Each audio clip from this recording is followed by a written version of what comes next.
Oh, I love the American Constitution. It's one of the great documents of I bet you thought I was going to say of American history, but no, it's just one of the great documents. It laid out how the first true, large democratic experiment would work, and it really gets into that spirit which has defined America: the self-determination, the rule of man, the equality for everybody. I know what you're thinking. Let's put it in Africa and see what happens. Because if you thought that, you'd share something in common with those who tried another great experiment of American history, exporting its values and constitution. I'm talking about the first democratic republic in Africa, Liberia. If you want a spoiler, it ended in one of the worst civil wars in modern history and the end of that constitution. Liberia was originally founded as a mini United States on the west coast of Africa, which can be seen in its national symbols, its cultural attitudes, and of course, its form of government. It's also a country that, like the USA, has always been defined by the politics of race. Imagine this: it's 1808 and the United States has just banned the slave trade. Not owning slaves, of course, only the act of transporting slaves from Africa. A significant portion of the country is made of freed and non-freed black men and women. What do they do now? Sure, many plantation owners saw this population as temporary workers, but they'd been in America for generations by now. Well, a growing coalition of people suggested they should return to Africa and create a new nation. This coalition brought all sorts of people together: slave owners, abolitionists, clergymen, black nationalists, white nationalists, for all sorts of reasons, like giving economic and political freedom to former slaves or segregation across ocean lines.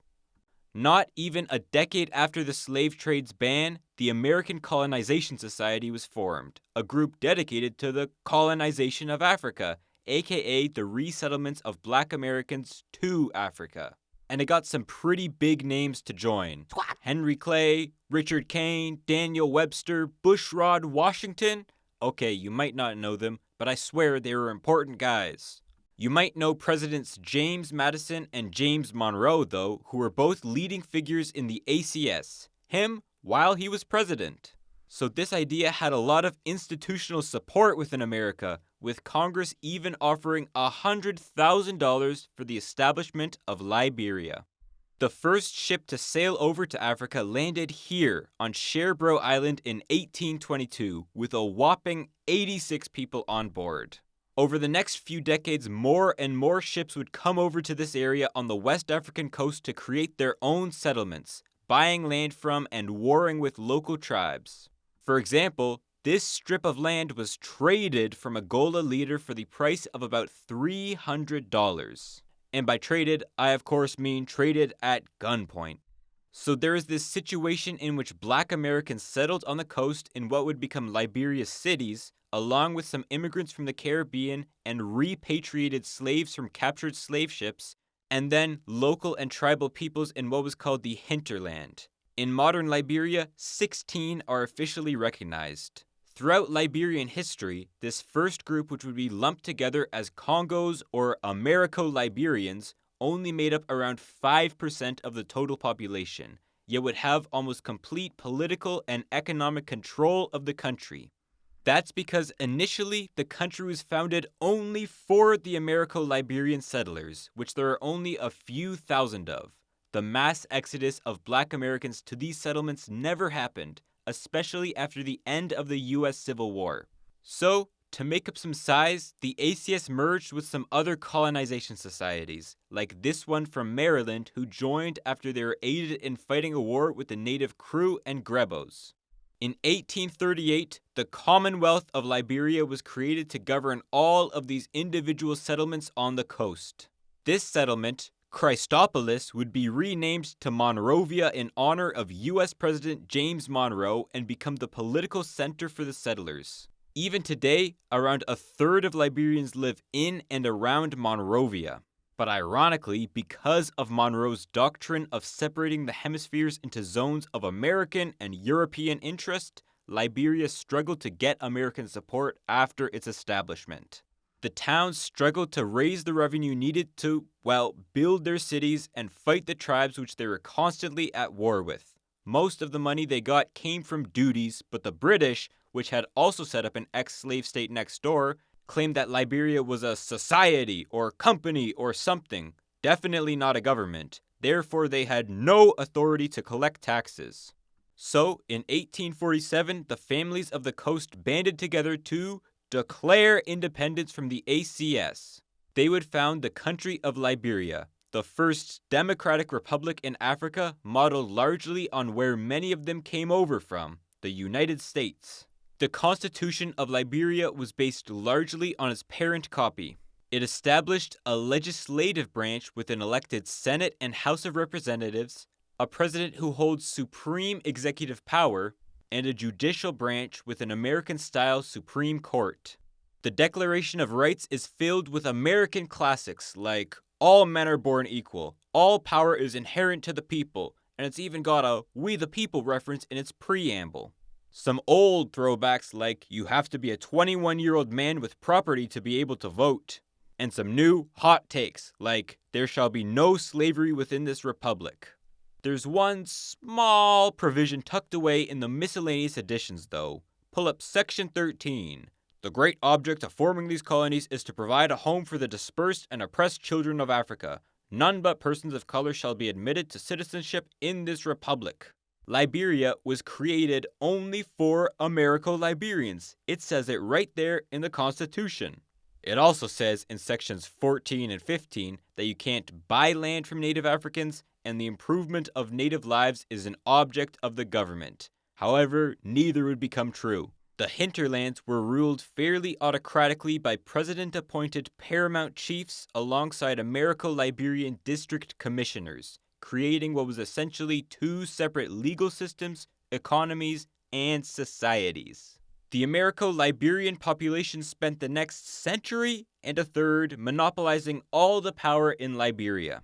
They dressed differently, talked differently, practiced Christianity, built plantation-style homes, were the bosses on large plantation-style farms, were the only ones elected, and because native land recognition wasn't legally respected, the only ones who could vote. Economic power was monopolized with a patronage system, giving true Liberian patriots gifts like iron ore concessions, rubber farms, free labor, or tribal land. Liberia was ruled for a century as a one-party state under the true Whig Party, which was named after the American Whigs, nicknamed the Grand Old Party, and used an elephant as a symbol. At least this part makes sense since elephants actually live in Liberia. Now, legally, they weren't a one-party state. They were a beautiful pluralistic democracy, like America. But despite the fact that the true Whigs would actively campaign during election seasons, the result of that election was decided pretty much from the start. Opposition members would be harassed and in some cases attacked and jailed. Both the newspapers in the country were owned by the government, and during the true Whig dynasty, nearly no election was what we would call free or fair. This is probably a bit of an understatement. In 1927, Charles D.B. King won an amazing 230,000 votes in a country where only around 19,000 people could legally vote. That's a 1,210% margin, a strong mandate if I've ever heard one. And don't even think about checks or balances when you're elected. Never, during true Whig rule, did the legislative branch ever initiate legislation without previous presidential approval, while court rulings were often straight up ignored. Old King wasn't too radical just like most in his party, but he did preside over a bit of a shakeup in the Americo-Liberian world. In 1930, a League of Nations report came out that the government was complicit in what was essentially slavery and a slave trade. They found forced labor practices and worker abuses on the Firestone Tire Company's rubber plantations. Labor for some public works would be diverted to high-ranking government officials and private citizens, and some crew and grebo workers were sent to the Spanish island of Fernando Po to work on cocoa plantations. Liberia was shunned from the world system and King resigned from the scandal, marking what would become the peak of Americo-Liberian domination of society.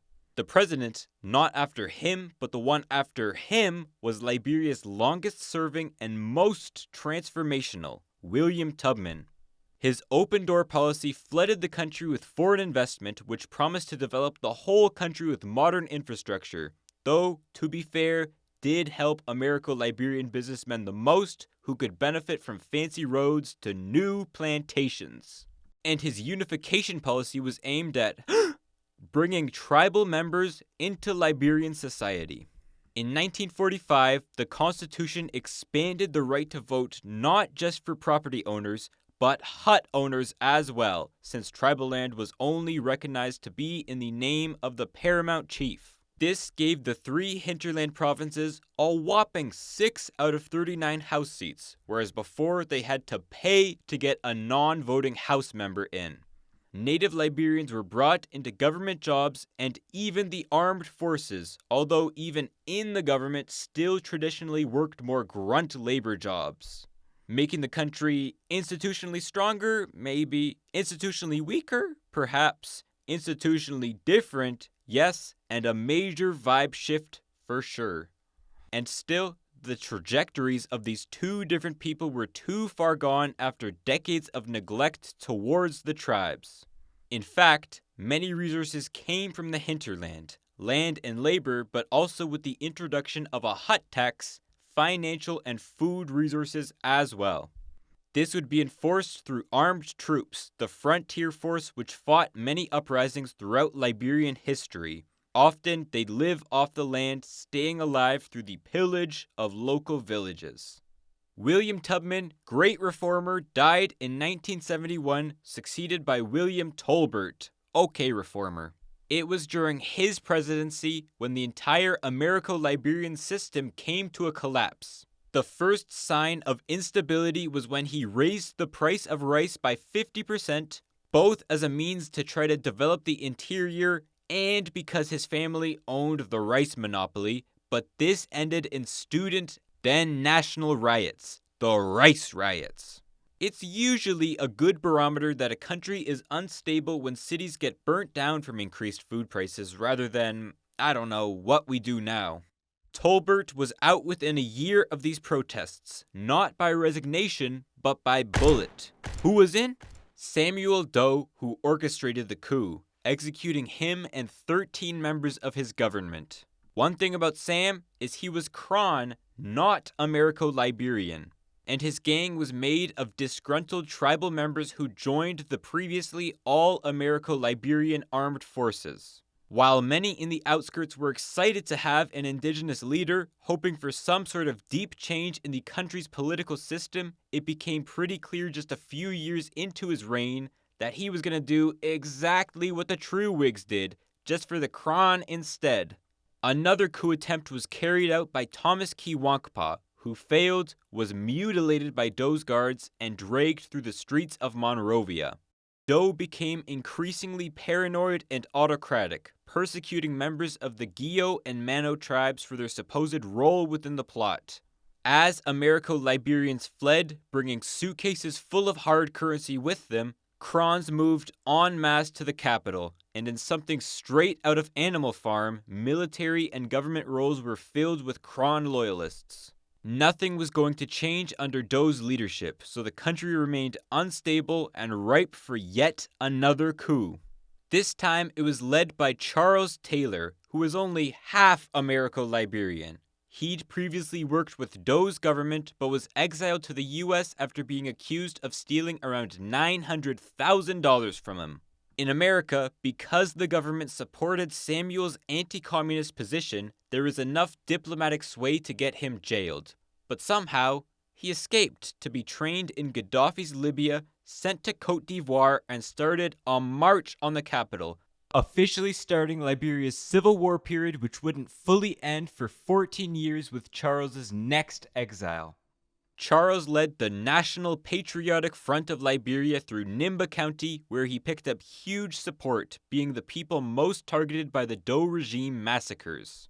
The war he brought was pure chaos, extolling an unthinkable human toll. It's estimated over 200,000 people, 10% of the population, was killed, and 1 million people were displaced. Entire villages were razed, there were mass executions where members of the same tribe would be buried in mass graves, and the widespread use of the war's biggest cultural legacy, child soldiers. The NPFL would go on to control about 80% of the countryside, exploiting tribal divisions on the 6-month journey to Monrovia. During that time, multiple groups had splintered off of them, led by charismatic warlords. One of them was the independent NPFL, led by Prince Johnson. These forces, ULIMO, couldn't even stay together, so they splintered off into splinters.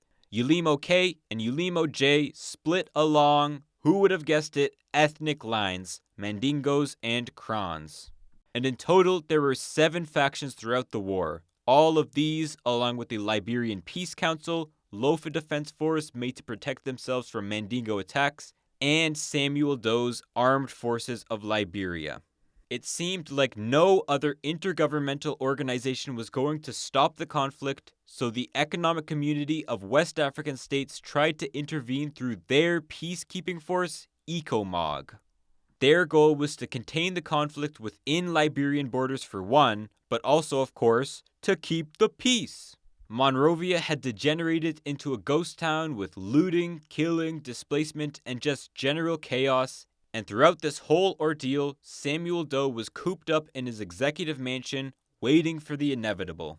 But when he left the condo for a bit to visit the ECOMOG base, he was captured by INPFL forces and in an infamous case, tortured, lost these extremities, beheaded, all recorded by Prince Johnson, which I feel like would end most people's political careers in a democracy.